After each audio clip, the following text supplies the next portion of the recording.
Hello and welcome to another episode of Children's Moments here on Heavenward Thinking. Today we're back with a third of our Valentine's Day object lesson, so I'm going to turn it over to Miss Ruth and we'll get started with our final Valentine's Day object lesson.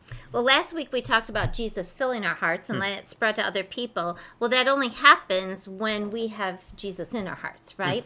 So today I have another heart here that I've drawn with permanent marker because we can have the promise of Jesus in our hearts if we're living for him and choosing to be his followers. And right now, this heart is clean because Jesus forgives us and makes us clean. But you and I are going to color it in with some other colors here.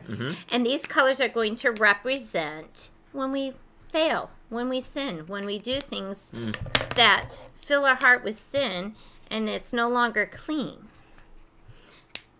Or maybe it can even represent before someone has accepted Christ, but even after accepting Christ, we can let sin come in and our hearts are not clean. And right now, this heart is pretty ugly looking, right?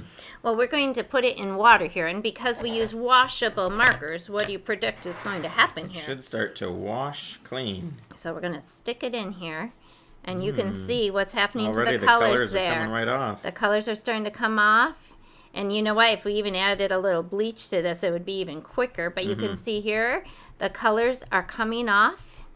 And if we hold it up now, It's clean. look at that clean heart. But the heart is still there, right? Because Jesus, Heart remains. the heart remains, but the sin, Jesus cleaned it up.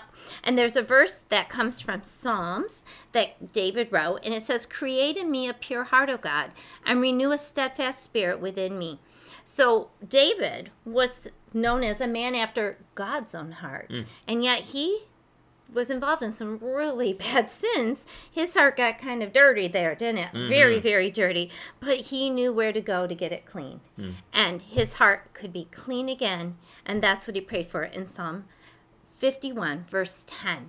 So as we think of Valentine's Day, let's think of having those clean hearts that are filled with God's love and spreading.